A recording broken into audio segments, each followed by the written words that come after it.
கர்த்தருடைய பரிசுத்த நாமத்திற்கு மகிமை உண்டாவதாக. தேவன் அருளிய மினிஸ்ட்ரி மூலமாக உங்களோடு தொடர்பு கொள்வதிலும் மகிழ்ச்சி அடைகிறோம்.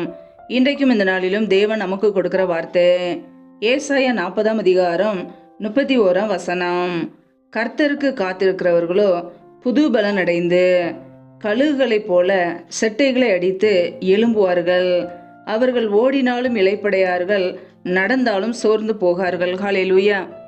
கிறிஸ்துவுக்குள் பிரியமானவர்களே, கர்த்தருடைய வார்த்தை சொல்லுகிறது, கர்த்தருக்கு காத்திருக்கிறவர்களோ புது பலன் அடைந்து கழுகுகளைப் போல செட்டைகளை அடித்து எழும்புவார்கள்.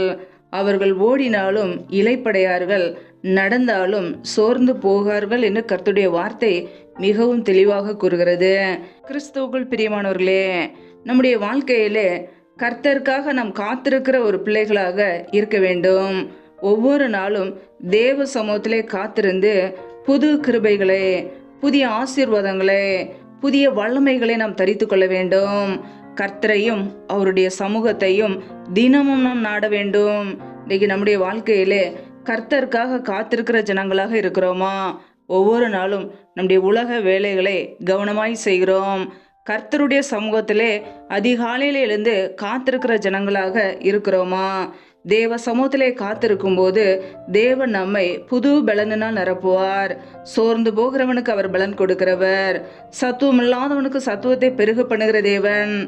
பிரியமானவர்களே, நம்முடைய வாழ்க்கையிலே ஒவ்வொரு நாளும் புது பலனை பெற்றுக்கொள்ளும் போது கழுகுகளைப் போல செட்டைகளை அடித்து நாம் எழும்ப முடியும். ஒவ்வொரு நாளும் தேவ சமூகத்தில் நாம் காத்திருக்கிறோமா என்பதை ஆராய்ந்து பார்க்க வேண்டும். ஒவ்வொரு நாளும் வேலைக்கு செல்ல வேண்டும் என்றால் பஸ்ஸுக்காக காத்திருக்கிறோம், பேருந்து நிலையத்தில் காத்திருக்கிறோம், ட்ரெயினில் போக வேண்டும் என்றால் முன்னாடி அதற்கான ஆயத்தங்களை செய்கிறோம். ஆனால் தேவ சமூகத்திலே காத்திருக்கிறோமா? அதற்காக ஆயத்தமாகிறோமா? அதிகாலையிலே தேவ சமூகத்திலே காத்திருந்து அவரை துதிக்கிறோமா? ஒவ்வொரு நாளும் தேவ சமூகத்திலே காத்திருக்கும் போது அவர் நம்மை புதிய கிருபைகளினால் நிரப்புவார். அவருடைய கிருபையினாலே நம் ஜீவனோடு வாழ்கிறோம், அவருடைய இரக்கத்தினாலே ஜீவனோடு வாழ்கிறோம். அதிகாலையிலே கர்த்தரை தேடும் பொழுது நம்முடைய வாழ்க்கையிலே ஒருபோது நாம் வெட்கப்பட்டு போக மாட்டோம். கர்த்தருக்காக காத்திருக்கிறவர்கள் ஒரு நாளும் வெட்கப்பட்டு போக மாட்டார்கள். பிரியமானவர்களே, நம்முடைய வாழ்க்கையிலே தேவ சமூகத்திலே காத்திருப்போம். அதிகாலையிலே கர்த்தருக்காக காத்திருப்போம். கர்த்தர் நம்மை புதிய பலனினால் நிரப்புவார். ஹல்லேலூயா. வேதத்திலே நாம் பார்க்கும் பொழுது 25ஆம் சங்கீதம் 5ஆம் வசனத்திலே சங்கீதக்காரனாகிய தாவீது இப்படியாக கூறுகிறார், உம்முடைய சத்தியத்திலே என்னை நடத்தி என்னை போதித்தருளும். நீரே என் இரட்சிப்பின் தேவன், உம்மை நோக்கி நாள் முழுதும் காத்திருக்கிறேன் என்கிறார். பிரியமானவர்களே, அவருடைய வாழ்க்கையிலே நாள் முழுவதும் கர்த்தரை நோக்கி அவர் காத்திருந்தார் என்று பார்க்கிறோம். பிரியமானவர்களே, நம்முடைய வாழ்க்கையில் கூட கர்த்தருடைய சமூகத்திலே நாள் முழுவதும் காத்திருக்கும் போது அவருடைய நன்மைகளை நாம் பெற்றுக்கொள்ள முடியும். அவர் நம்மை சத்தியத்திலே நடத்துகிறவராய் இருக்கிறார். சத்தியத்திலே நம்மை நடத்தி நம்மை போதித்தருளுவார். அவர் நம்மை ரட்சிக்கிற தேவன். ஹல்லேலூயா. நம்மை மீட்டெடுக்கிறவர். தேவ சமூகத்திலே காத்திருக்கும் போது நம்முடைய வாழ்க்கையிலே சகல நன்மைகளை நாம் பெற்றுக்கொள்ள முடியும். ஹல்லேலூயா. வேதத்திலே நாம் வாசிக்கிறோம் 37ஆம் சங்கீதம் 34ஆம் வசனத்திலே, நீ கர்த்தருக்கு காத்திருந்து அவருடைய வழியை கைக்கொள், அப்பொழுது நீ பூமியை சுதந்திரித்துக் கொள்வதற்கு அவர் உன்னை உயர்த்துவார். துன்மார்க்கர் அறுப்புண்டு போவதை நீ காண்பா என்று கர்த்தருடைய வார்த்தை கூறுகிறது. பிரியமானவர்களே, நம்முடைய வாழ்க்கையிலே நம் கர்த்தருக்காக காத்திருந்து அவருடைய வழியிலே நடக்க வேண்டுமாம். அவருடைய வழியை கைக்கொள் என்று வசனம் சொல்கிறது. கர்த்தருடைய வழி உத்தமமானது, உண்மையானது, நீதியானது. அந்த நீதியின் பாதையிலே நம்மை அவர் நடத்துவார். ஒவ்வொரு நாளும் தேவ சமூகத்திலே காத்திருக்கும் போது துன்மார்க்கமான வாழ்க்கையிலே நாம் போகாதபடிக்கு அவருடைய நீதியின் பாதையிலே நம்மை அவர் நடத்துவதற்கு ஏதுவாயிருக்கும். தேவ சமூகத்திலே காத்திருக்கும் போது சத்தியத்திலே நம்மை நடத்துவார், நீதியின் பாதையிலே நடத்துவார். அவருடைய வழிகளை கை கொள்ளும் போது அவர் நம்மை உயர்த்துவார். பிரியமானவர்களே, நீ பூமியை சுதந்திரித்துக் கொள்வதற்கு அவர் உன்னை உயர்த்துவார். பிரியமானவர்களே, தேவ சமூகத்திலே காத்திருக்கும் போது நம்முடைய வாழ்க்கையிலே உயர்வுகள் உண்டு. நாம் செய்கிற வேலைகளை, தொழில்களை, வியாபாரங்களை கர்த்தர் ஆசீர்வதிப்பார், உயர்த்துவார். நாம் என்னென்ன காரியங்கள் செய்கிறோமோ எல்லாவற்றையும் கர்த்தர் வாய்க்க பண்ணுவார். கர்த்தருடைய பிள்ளைகளுடைய வாழ்க்கையிலே உயர்வுகள் வேண்டுமா? தேவ சமூகத்திலே காத்திருப்போம், அவருடைய வழியிலே நடப்போம். நானே வழியும் சத்தியமும் ஜீவனுமாய் இருக்கிறேன் என்றார். இயேசு கிறிஸ்துவின் வழியை பின்பற்றும் போது நம்முடைய வாழ்க்கையில உயர்வு. ஹல்லேலூயா.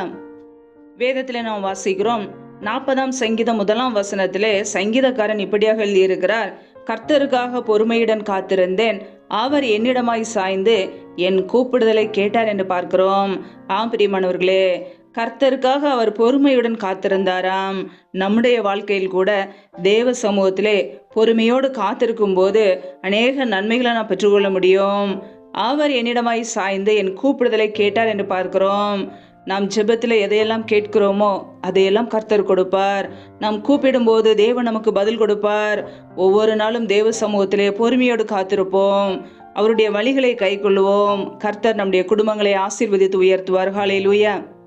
வேத வசனம் இப்படியாக கூறுகிறது, 84ஆம் சங்கீதம் 10ஆம் வசனத்திலே 1000 நாளை பார்க்கிலும் உமது பிரகாரங்களில் செல்லும் ஒரே நாள் நல்லது, ஆகாமிய கூடாரங்களில் வாசமாய் இருப்பதை பார்க்கிலும் என் தேவனுடைய ஆலயத்தின் வாசற்படியில் காத்திருப்பதையே தெரிந்து கொள்வேன் என்று அங்கே சங்கீதக்காரன் எழுதுகிறதை பார்க்கிறோம். ஆம் பிரியமானவர்களே, 1000 நாளை பார்க்கிலும் நம்முடைய வாழ்க்கையிலே தேவ சமூகத்தில் நாம் காத்திருப்பது நல்லது. ஆகாமிய கூடாரங்களில் வாசமாய் இருப்பதை பார்க்கிலும் தேவனுடைய ஆலயத்தின் வாசற்படியில் காத்திருப்பதையே தெரிந்து கொள்வேன் என்கிறார். நம்முடைய வாழ்க்கையிலே நாம் எதை தெரிந்து கொள்ள போகிறோம்? தேவனுடைய ஆலயத்தில், தேவனுடைய சமூகத்தில் காத்திருப்பதை தெரிந்து கொள்கிறோமா, அல்லது இந்த உலக காரியங்களே, உலக சிற்றின்பங்களை நோக்கி பார்க்கிறோமா? நம்மை நாமே ஆராய்ந்து பார்க்க வேண்டும். வீண் மாயைகளை வெறுத்து தேவ சமூகத்திலே காத்திருக்க வேண்டும். இன்றைக்கு அனைவருடைய வாழ்க்கையிலே ஏன் ஆசீர்வாதங்களை பெற்றுக்கொள்ள முடியவில்லை? இந்த உலக சிற்றின்பங்களிலே, உலக காரியங்களிலே விழுந்து பாவத்திலே அடிமையோடு வாழ்ந்து தேவனுக்கு பிரியமில்லாத வழியிலே நடந்து நஷ்டங்களையும் இழப்புகளையும் தோல்விகளையும் சந்திக்கிறார்கள். கர்த்தருடைய பிள்ளைகள் நாம் எதை தெரிந்து கொள்ள வேண்டும் என்பதை ஆராய்ந்து பார்க்க வேண்டும். நம்முடைய வாழ்க்கையிலே நன்மையான காரியங்களை தெரிந்து கொள்கிறோமா, அல்லது தீமையான காரியங்களை தெரிந்து கொள்கிறோமா? நன்மையும் தீமையும் நமக்கு முன்பாக வைக்கப்பட்டு இருக்கிறது. எதை தெரிந்து கொள்கிறோம் என்பதை நாம் ஆராய்ந்து பார்க்க வேண்டும். நன்மையான காரியங்களை தெரிந்து கொள்ளும் போது மாத்திரமே ஆசீர்வாதம். இந்த உலக காரியங்கள், உலக பாவ வாழ்க்கையிலே அடிமையோடு வாழ்வோம் என்றால் நன்மைகளை பெற்றுக்கொள்ள முடியாது. தேவ சமூகத்திலே காத்திருக்கும் போது மாத்திரமே கர்த்தர் நம்மை உயர்த்துவார். ஒவ்வொரு நாளும் அவருடைய புது பலனை கொடுப்பார், வல்லமையினால் நிரப்புவார், நம்மை அபிஷேகம் பண்ணுவார், ஆவிக்குரிய வரங்களை கொடுப்பார், அவருக்காக கனி கொடுக்கிற பிள்ளைகளாக நம்மை மாற்றுவார். நாம் ஆசீர்வதிக்கப்படும் பொழுது மாத்திரமே மற்றவர்களுக்கும் நாம் ஆசீர்வாதமாய் மாற முடியும். கர்த்தருடைய பிள்ளைகள் பொறுமையோடு தேவ சமூகத்திலே காத்திருப்போம். ஒவ்வொரு நாளும் தேவ சமூகத்திலே காத்திருந்து நன்மைகளையும் கிருபைகளையும் ஆசீர்வாதங்களையும் பெற்றுக்கொள்வோம். ஹல்லேலூயா. கர்த்தர் தாமே உங்களை ஆசீர்வதிப்பாராக. ஆமென். நம்மை நாமே அவருடைய சமூகத்திலே தாழ்த்தி அர்ப்பணித்து ஜெபிப்போம். ஜெபம். எங்களை அதிகமாய் நேசிக்கிற எங்கள் அன்பின் பரலோக பிதாவே, மை துதிக்கிறோம், ஸ்தோத்திரிக்கிறோம் அப்பா. இந்த இரவு வேலைக்காக மை துதிக்கிறோம், ஸ்தோத்திரிக்கிறோம். இந்த நாள் முழுவதும் எங்களை பத்திரமாய் பாதுகாத்து கொண்டீரே, அதற்காக உமக்கு ஸ்தோத்திரம், ஸ்தோத்திரம், ஸ்தோத்திரம். ஒவ்வொரு நாளும் கண்ணின்மணி போல எங்களை பாதுகாத்து கிருபையோடு ஜீவனோடு வைத்திருக்கிறீரே, நன்றியப்பா. இப்பொழுது இணைந்திருக்கிற ஒவ்வொரு குடும்பங்களையும் உடைய கரங்களிலே அர்ப்பணிக்கிறோம். கர்த்தர் தாமே பிள்ளைகளை ஆசீர்வதிப்பீராக, பலப்படுத்துவீராக. சோர்ந்து போன நம்முடைய பிள்ளைகளுக்கு புது பலனை கொடுங்க, புது வல்லமையை கொடுங்க, ஆசீர்வதிங்க.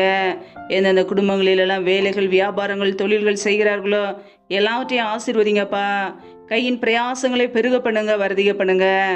கையின் பிரயாசங்கள் தேவையில்லா செலவுக்கோ, வீண் செலவுக்கோ, மருத்துவ செலவுக்கோ, வட்டின்னு சொல்லி போகாதபடிக்கு என் தேவன் ஆசீர்வதிங்க. அப்படி நன்மையினால் நிரப்புங்கப்பா. தடைகள் எல்லாவற்றையும் நீக்கி போடுவீராக. யாரெல்லாம் கர்ப்பத்தின் கனிக்காக ஜெபிக்கிறார்களோ தடைகளை நீக்கி ஆசீர்வதிங்கப்பா. யாரெல்லாம் திருமண காரியங்களுக்காக ஜெபிக்கிறார்களோ என் தேவன் அந்த குடும்பத்தை ஆசீர்வதிங்க. திருமண தேவைகளை சந்திங்க. ஏற்ற மணவாளனை, ஏற்ற மனவாட்டியை கொடுத்து ஆசீர்வதிங்கப்பா.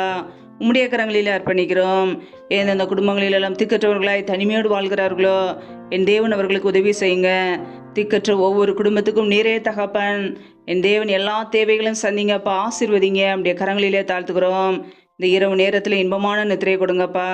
சத்துரு கொண்டு வருகிற போராட்டங்கள், பிரச்சனைகள், மரண பயங்கள், இருளின் அதிகாரங்கள், ஆபத்துகள், நாச மோசங்கள், தீமைகள், விக்னங்கள் எல்லாவற்றிற்கும் விலக்கி ஒவ்வொரு குடும்பத்தையும் பாதுகாத்து கொள்ளுங்க. உம்முடைய கரங்களில் அர்ப்பணிக்கிறோம். யாரெல்லாம் பலவீனத்தோடு சோர்வோடு வியாதியோடு கஷ்டப்படுகிறார்களோ என் தேவன் அவர்களை தொட்டு சுகமாக்குங்கப்பா. உடைய சுகமாக்கும் கரம் பிள்ளைகளை தொட்டு சுகமாக்கட்டும். வியாதிகள் பலவீனங்கள் எல்லாம் இயேசு கிறிஸ்துவின் நாமத்தினால் நீங்கி போகட்டும். கர்த்தரே சுகத்தை கொடுப்பீராக, ஆசீர்வதிப்பீராக. உம்முடைய கரங்களிலே தாழ்த்துகிறோம். அதிகாலையில் எழுந்து தேவ சமத்திலே காத்திருக்க கிருபதாங்க. எல்லா துதி கன மகிமை எல்லாம் ஒருவருக்கே செலுத்துகிறோம். இயேசு கிறிஸ்துவின் மூலம் ஜெபிக்கிறோம் ஜீவனுள்ள நல்ல பிதாவே, ஆமேன். கர்த்தர் தாமே உங்களையும் உங்கள் குடும்பங்களையும் ஆசீர்வதிப்பாராக. ஆமேன். Thanks for watching. Please subscribe our channel. Click the like and share. Click the bell. God bless you.